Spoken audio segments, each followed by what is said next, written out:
ಸಿದ್ದರಾಮಯ್ಯ ಗರ್ವಭಂಗಕ್ಕೆ ಸನ್ನದ್ಧರಾದ್ರ ದೇವೇಗೌಡರು ಸಿಎಂ ವಿರುದ್ಧ ಸೇಡು ತೀರಿಸಿಕೊಳ್ಳುವುದಕ್ಕೆ ಮಾಜಿ ಪ್ರಧಾನಿ ತಂತ್ರವನ್ನ ರೂಪಿಸಿದ್ದಾರೆ. ಲೋಕಸಭಾ ಚುನಾವಣೆಯಲ್ಲೇ ಸೇಡು ತೀರಿಸಿಕೊಳ್ಳಲು ಈ ಪ್ಲಾನ್ ಮಾಡಲಾಗಿದೆ. ಸಿದ್ದರಾಮಯ್ಯ ವಿರುದ್ಧ ಸಿಡಿದೆದ್ದಿರೋದ್ಯಾಕೆ ಹಾಗಾದ್ರೆ ದೇವೇಗೌಡರು ಅನ್ನುವಂತ ಪ್ರಶ್ನೆ. ಈ ಸೇಡೇನಿದೆ ಇದು ಇವತ್ತು ನೆನ್ನೆಯದ್ದಲ್ಲ.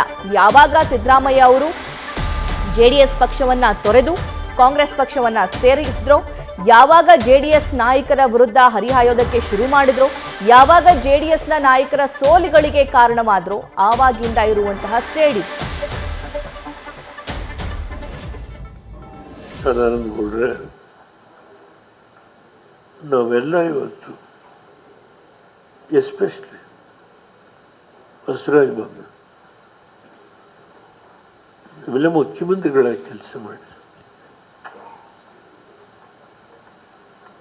ಆಸಿಡಿಟಿ, ಗ್ಯಾಸ್ಟ್ರಿಕ್, ಅಜೀರ್ಣ ಒಂದಲ್ಲ ಒಂದು ಹೊಟ್ಟೆ ಸಮಸ್ಯೆ. ಅದಕ್ಕೆ ನಾನು ಅಮೃತ ಬಿಂದು ಟ್ಯಾಬ್ಲೆಟ್ನ ಯೂಸ್ ಮಾಡ್ತೀನಿ. ಅಮೃತ ಬಿಂದು ಮನೇಲಿದ್ದಾಗ ಸಿರಪ್, ಟೂರಲ್ಲಿದ್ದಾಗ ಟ್ಯಾಬ್ಲೆಟ್. ನಿಮ್ಮ ಶಕ್ತಿ ಕೊಟ್ಟಿದ್ದೀರಿ. ಮಾಜಿ ಮಂತ್ರಿಗಳಿದ್ದೀರಿ, ಎರಡೂ ಪಕ್ಷಗಳು. ಅಲ್ಲಿ ರೇವಣ್ಣೆಲ್ಲ ಕೂತಿರ್ಬೋದು, ತುಂಬ ಕೆಲಸ ಮಾಡಿದ್ದಾರೆ.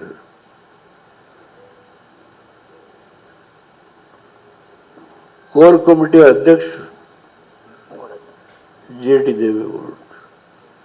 ಮೈಸೂರಿನ ಚಾಮರಾಜನಗರ ಎರಡು ಸೀಟನ್ನು ಗೆಲ್ಲಿಸುವಂಥ ಶಕ್ತಿ ನಿಮಗಿದೆ ಅಂತ ನಾನು ತಿಳ್ಕೊಂಡಿದ್ದೀನಿ. ಸಿದ್ದರಾಮಯ್ಯರ ಗರ್ವ ಭಂಗ ಆಗಬೇಕು. ಆ ಗರ್ವ ಭಂಗ ಆಗಬೇಕಾಗಿದ್ರೆ ನಾವು ನಿಷ್ಠೆಯಿಂದ ಹೋರಾಟ ಮಾಡುವ ಛಲ ನಮ್ಮಲ್ಲಿರಬೇಕು. ಆ ಕೆಲಸ ನೀವು ಮಾಡಬೇಕು.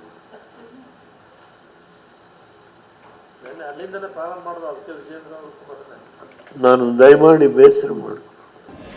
ರೈಟ್, ಈ ಬಗ್ಗೆ ಮತ್ತಷ್ಟು ಮಾಹಿತಿಯನ್ನು ನಮ್ಮ ಪೊಲಿಟಿಕಲ್ ಕರೆಸ್ಪಾಂಡೆಂಟ್ ಗಣಪತಿ ನೀಡ್ತಾ ಹೋಗ್ತಾರೆ. ಗಣಪತಿ, ದೇವೇಗೌಡರಿಗೆ ಸಿದ್ದರಾಮಯ್ಯನವರ ಮೇಲೆ ಸೇಡಿರೋದು ಇವತ್ತು ನೆನ್ನೆದಲ್ಲ. ಯಾವಾಗ ಜೆಡಿಎಸ್ ಪಕ್ಷವನ್ನ ತೊರೆದು ಜೆಡಿಎಸ್ ನಾಯಕರ ಸೋಲಿಗೆ ಕಾರಣವಾಗ್ತಾ ಬಂದ್ರು, ಆವಾಗಿಂದಲೂ ಕೂಡ ಇರುವಂತ ಸೇಡು. ಈ ಸೇಡ್ ಹೇಗೆ ತೀರಿಸ್ಕೊಳ್ತಾರೆ ದೊಡ್ಡಗೌಡರು ಅಂತ? ಈಗಾಗಲೇ GT ದೇವೇಗೌಡರಿಗೆ ಟಾಸ್ಕ್ ಕೂಡ ಕೊಟ್ಟಿರುವಂತದ್ದು. ಸಿದ್ದರಾಮಯ್ಯ ಅವರು ಪ್ರತಿಷ್ಠೆಯಾಗಿ ತೆಗೆದುಕೊಂಡಿರುವಂತಹ ಚಾಮರಾಜನಗರ ಹಾಗೂ ಮೈಸೂರು ಕ್ಷೇತ್ರದಲ್ಲಿ ಬಿಜೆಪಿಯ ಅಭ್ಯರ್ಥಿ ಅಂದ್ರೆ ಮೈತ್ರಿ ಅಭ್ಯರ್ಥಿಗಳನ್ನ ಗೆಲ್ಲಿಸಬೇಕು ಅಂತ ಒಂದು ಟಾಸ್ಕ್ ಅನ್ನ ಕೊಟ್ಟಿದ್ದಾರೆ.